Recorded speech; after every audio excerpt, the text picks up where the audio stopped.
Hello everyone, welcome back into the studio.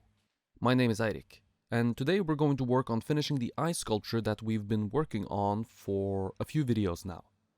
If you enjoyed the video, like and subscribe, and if you want to learn more, check out my Patreon page where you can get instant access to over 50 hours of in-depth videos on all things sculpture. Let's get into it. So today we're working towards making a finished product, and what is then really left to finish here? We have two major things to tackle today along with the usual small finishing touches, and that is finishing the eyebrow and the iris. There are two major elements that are there currently, but not in their final state. I will very often use something akin to a placeholder while working something up. In the case of the iris, for example, we have it located on our sculpture, certainly, and we could perhaps even go as far as to call the iris sculpted, like finished. We're going to do some more to it, however. To begin with here, the eyebrows have too much mass and sit too proud of the surface for my liking. The majority of the brow has been dealt with, of course, so when using the term eyebrow here, I'm simply talking about the hair that grows on the brow ridge. How much mass the eyebrow has needs to stand in reason to the reference image that you're working from. If we're sculpting an older gentleman, then perhaps this amount of mass to the eyebrow would have been an appropriate thing to include.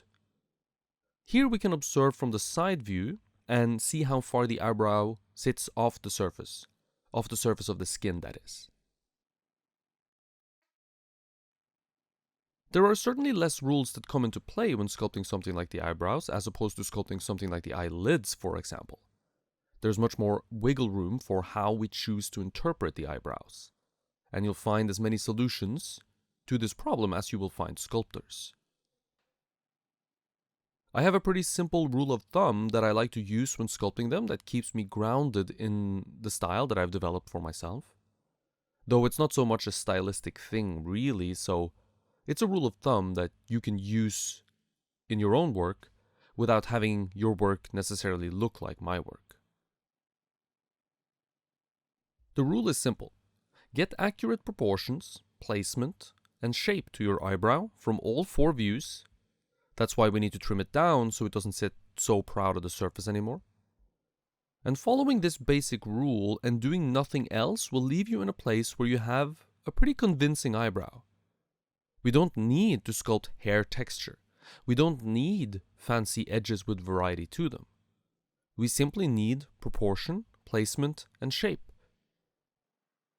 With these three, the eyebrows will look like eyebrows, and they'll look like the model's eyebrows, with little to no extra work. As you'll be well aware of by now, having seen me make work before, I assume at least, is that everything I do happens really gradually and slowly. So when the brows need to be brought down en masse, I'll work them down slowly. To reduce clay like this, I've always been a fan of rake tools. I find they afford me good control during reduction of the mass of clay, as compared to using something like a knife and just cutting off. There are some advantages to cutting since it often enough forces you to build things back up again, reducing the amount of space your clay takes up and then working to reoccupy that space with clay, better placed clay, can be very beneficial.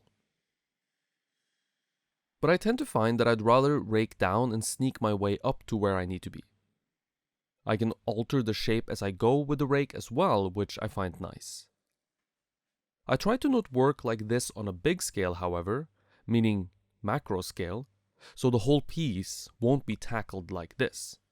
That would be a very bad idea, and I've rarely seen that go well for students, though some people do pull it off. But sometimes in the micro scale, on smaller components within the larger sculpture, I do sometimes work like this with the rake. Examples that I can easily think of would be ears, where quite a bit of work is raking and removing, cutting away clay. But on the macro scale for the sculpture at large, I don't think doing things this way is really a good way to go. Since hair can't be represented with clay, and the eyebrows are hair, we have to rely on what is essentially an illusion to carry the day. And the same thing is of course going to be true for the second element that we will be sculpting today, which is the pupil and the iris. Sculpting the iris as it is would lead to a sculpture looking blind, since the iris and the pupil protrude is a positive shape on top of the sclera, the white of the eye. Since we're going to be relying on an illusion, I think it can be a good idea to learn from those who did it better than us, and you'll always be able to find plenty of those. I'm talking about the old masters, of course. Sometimes coming up with new solutions to problems when we're learning is really not the best idea ever. Sort of like reinventing the wheel for yourself. Somebody already did invent the wheel, so we might as well start from where they left off instead of starting all over again. Reference is so important, and I think that students or beginner sculptors often feel that reference is cheating or not being original or something like that. That's at least how I felt. And I encourage you to forget about this notion completely and use reference to your heart's delight. Eventually you will become good enough and ideas will become integrated enough that you will come up with your own solutions, your own illusions to problems that you encounter. Let's get back to the eyebrows, however. Since we don't want to reinvent the wheel, I'll look through my extensive inspiration folder and find images of sculptures with eyebrows that I think can work. Some of my favorite eyebrows in art history are these ones belonging to Moses by Michelangelo. However, we have a female model here, and Moses is not female and his eyebrows are not feminine, so I think we need to find a different solution to rely on. This sculpture does, however, illustrate the point made above really well, about proportion, placement, and shape being the only thing we need to convince someone that there is an eyebrow there. Moses' eyebrows don't have any hair texture sculpted into them, for example. We are going to borrow this eyebrow from the Madonna of Bruges, again by Michelangelo. For what we're after here, I think they'll work really well. And they'll fit the style as well, I believe. When doing this, borrowing solutions from someone else, we need to dissect how their solution works. This way, we can integrate it into our minds and also integrate it into our sculptures without it looking like we directly copied the eyebrows from somebody else's sculptures, like we sort of copy-pasted. What I'm trying to say here is that there's an art to stealing from someone else. I mean borrowing, or perhaps learning from someone else. Okay, so first off, there is no internal hair sculpted here. This is low relief, a shape standing proud of the surface ever so slightly, creating light and shadow, which then alludes to there being an eyebrow there.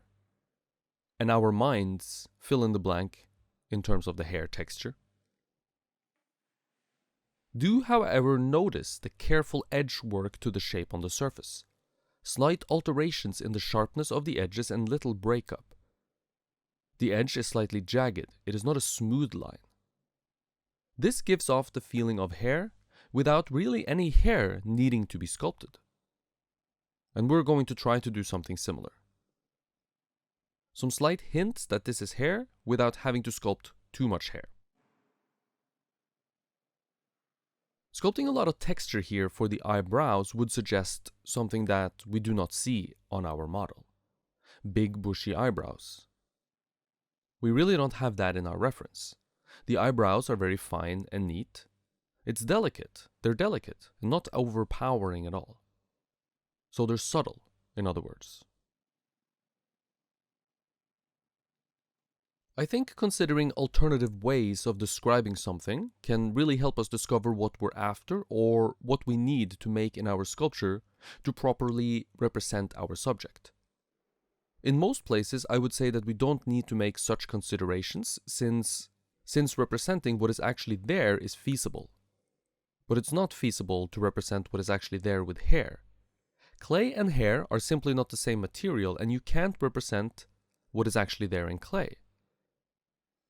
Instead, look for ways to describe in abstract terms what you see in your reference. Are we dealing with subtle, delicate eyebrows, or are we dealing with heavy, pronounced eyebrows? Are they a major feature we need to emphasize and give weight and importance, or are they simply present and don't draw a lot of attention to themselves? Once these questions and many more are answered, look for sculptures that have those same qualities and learn from what has been done in the past. You'll find your own way, your own style, much faster doing things this way, I think.